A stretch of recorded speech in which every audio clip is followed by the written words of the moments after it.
Have you ever heard someone call your name in a voice that shouldn't exist anymore?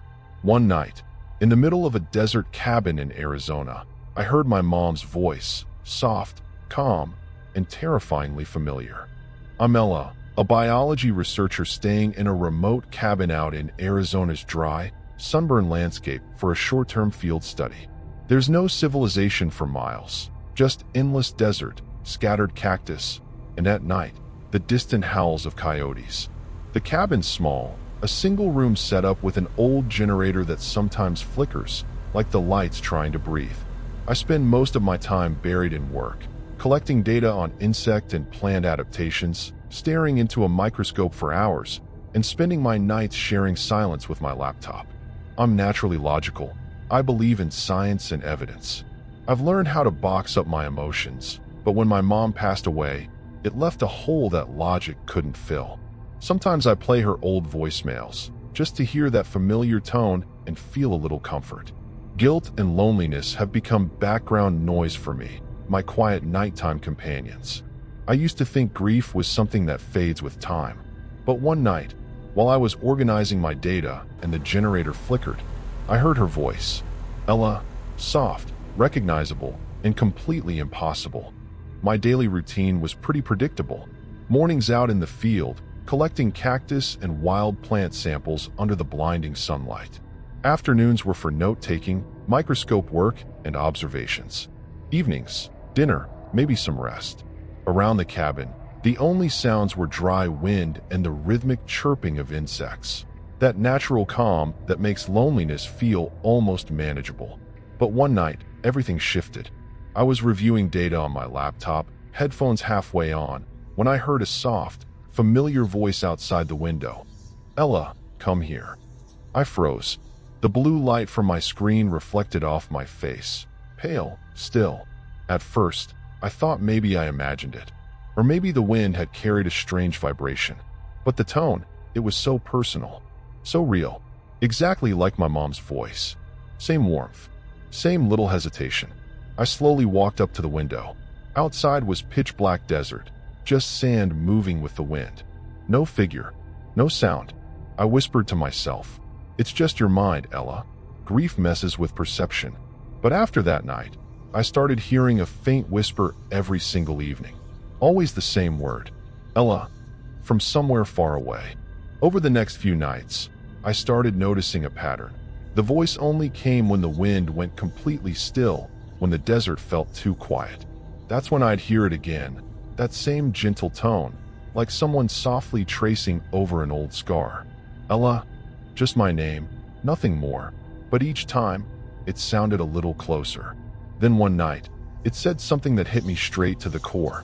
Don't stay up late, you'll get sick again. My hands froze over the laptop. That was exactly what my mom used to say when I stayed up too late studying as a kid. It was our thing, a private line, something no one else would ever know. My logical brain kicked in. I decided I needed proof. The next morning, I checked the sand outside for footprints, any sign of disturbance, nothing. I even set up a motion camera, but the footage only showed rustling wind and insect shadows. Still, every night, when the world went silent, I heard the same whisper. Open the door, Ella. I'm cold. The voice was familiar, warm, pleading, motherly, but my spine locked up. As I pulled the curtains shut, one thought clung to me. Either Mom was really here, or something else was using her voice. That night felt wrongly quiet. No wind, no insects, not even the usual hum of the desert. Just a heavy, unnatural silence that seeped into the cabin. I was writing notes when I heard it again, this time clearer, steadier, and way too close. Ella, come outside.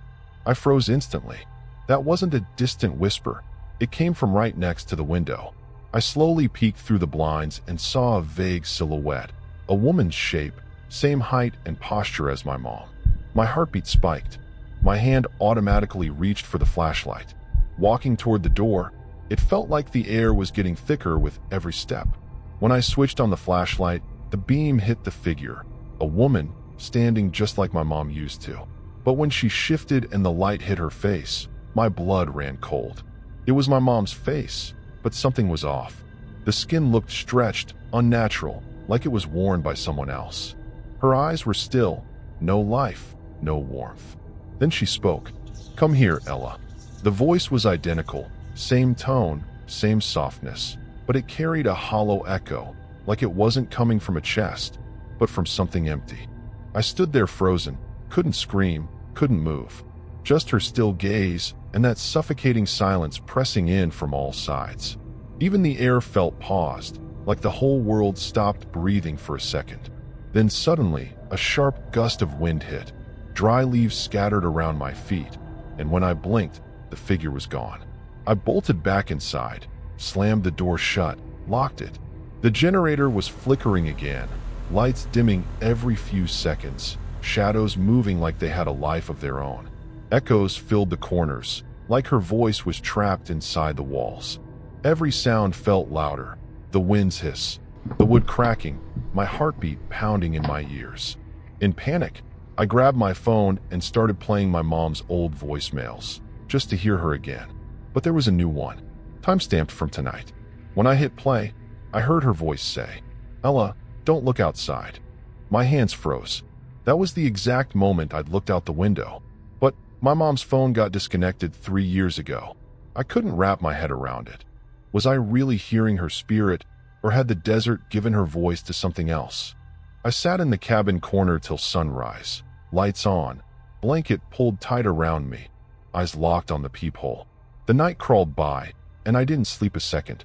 When the first bit of orange light broke through the window, I slowly walked to the door. The handle felt cold. I hesitated, but curiosity won. When I opened the door, a chill breeze rushed in, and what I saw made my spine go numb. Fresh footprints in the sand, bare feet, but the toes were too long, stretched, like something caught between human and animal. They started right under the window, leading toward the back of the cabin, and then just vanished. With shaking hands, I pulled out my phone. I checked the voicemail again. The timestamp was clear, 2:13 a.m. I remembered. That was exactly when I was standing by the window. My phone had been on the bed the whole time. I never touched it. As I packed up to leave, I looked back once more. The desert looked calm, windless, perfectly still. But in the air, I could still hear it. A faint echo drifting across the sand. Ella, perfectly familiar, distant, but real. And that's when I understood some voices never really go away. They just find new ways to come back.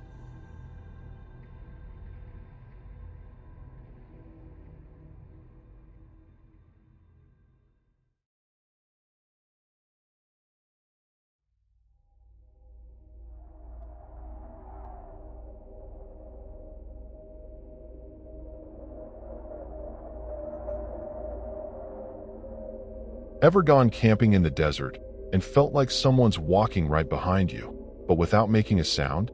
I'm James, 28, a road trip junkie, spending this summer exploring North America's remote deserts and mountain roads. Solo travel's my thing, rolling with my car and tent, stopping wherever I want, discovering new spots, and connecting with nature.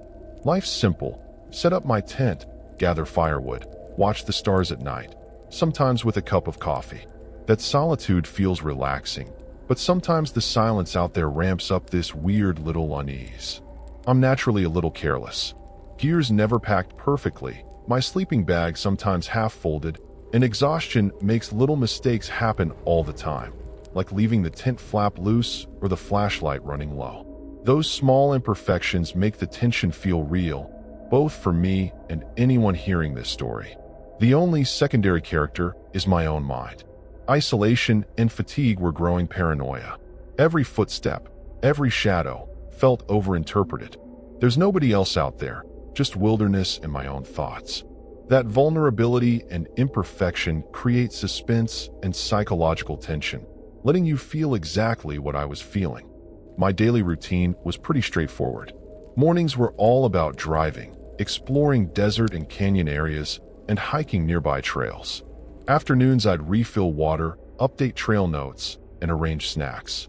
Evenings, I'd set up camp, pitch the tent, unfold the sleeping bag, gather firewood, and cook dinner. Sitting by the campfire at night watching the stars became a ritual. The silent desert and endless sky gave this strange comfort, a solitude that somehow calmed the mind. But one night, things shifted. The fire was nearly out. I was settling into the tent, and suddenly I heard footsteps behind the tent. Walking speed seemed normal, but totally silent, like the vibrations were floating through the air. At first, I thought it was an animal, or maybe my tired brain imagining stuff, but then I noticed subtle movement in the tent flap. My sleeping bag slightly displaced, water bottle tilting at the edge. Every 15 to 20 minutes, these little unexplained things kept happening. Gear moved a bit, shadows looked weird, and the wind made the footsteps sound like they were everywhere. Those small, repeated changes slowly ratcheted up my paranoia, like someone, or something, was quietly watching me. Over the next few hours, the pattern became obvious. The footsteps behind the tent kept appearing, but each time they came from a slightly different direction, like whoever it was cautiously watching me. I looked outside the flap, but only saw darkness and scattered rocks. I'd peek carefully with my flashlight, scanning every shadow, but never saw anything solid, just shifting shapes and moving sand that messed with my mind. Even my gear started subtly moving. Backpack straps slid off edges, the water bottle tilted, the cooking pot lid shifted. Tiny stuff, but under sleep deprivation and heightened alertness, it felt creepy. Every crack, rustle, and hiss of wind, I interpreted as footsteps. The tent stopped feeling safe. Even my sleeping bag and gear seemed suspicious, like something invisible had touched them. Minute by minute, the tension kept growing. The psychological discomfort was taking over. My brain read every sound and shadow as a threat. Reality and imagination blurred, creating this continuous, believable suspense. Late at night, when the desert was almost completely silent, with only distant coyote calls breaking the quiet, I felt something strange, footsteps above the tent. At first I thought it was my tired mind messing with me, but then I saw a subtle shadow movement behind the flap. Every instinct screamed alert, and adrenaline spiked automatically. I slowly grabbed my flashlight and peeked. There was a figure, roughly human-sized, but something was off.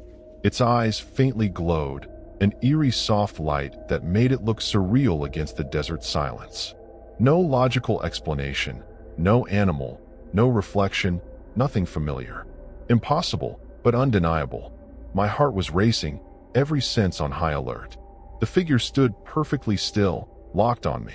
No words, no whisper, no movement, just that stare. Its stillness and presence created this unnatural, almost predatory tension. The tent, my gear, even the sand around me felt threatening. Silent, but psychologically overpowering. The first moment where the line between reality and imagination totally blurred. Even exhausted and sleep-deprived, I couldn't move. Every nerve was screaming. My mind amplified everything. Was this real, or just a hallucination? In the dark and quiet, the figure's stillness and glowing eyes distorted every perception. Every tiny sound and movement felt exaggerated, like the desert itself was connected to this thing. Then it slowly moved across the tent roof, careful, deliberate. I could almost feel the subtle pressure of its steps on the fabric. I froze inside, barely breathing, hoping it didn't notice me. The psychological tension kept building, fear and confusion blending together. For a second, I thought maybe it was all my imagination, but then I saw it reflected in my car windshield. The figure was clearly there, following me. In the vast desert, where logically nothing should be around, the aura and glowing eyes were undeniable. My heart raced, my mind in chaos. Reality and imagination completely blurred, and the psychological horror hit its peak. By morning, I stayed in the tent, lights off, making sure my gear was secure. Tried to sleep, but nerves and anxiety kept me from relaxing. The tent interior still felt off, sleeping bag and backpack. Things that should be normal now seemed suspicious and slightly warped. When first light hit, I started moving toward my car to pack up, every step cautious, feeling like someone was still watching in the desert's vast emptiness. Looking in the rearview mirror, I saw a faint, almost translucent outline on the windshield. The figure was still there, silently following me. The desert was calm, windless, the silence heavy, but the presence was undeniably real. Footsteps weren't just above the tent anymore. They appeared in shadows and reflective surfaces, subtle traces everywhere. One thing became clear: some things aren't just isolation or imagination. Some things follow you silently, patiently, and are never fully explainable. That lingering unease became a constant psychological reminder. What I faced that night was still with me, even in the desert's wide emptiness.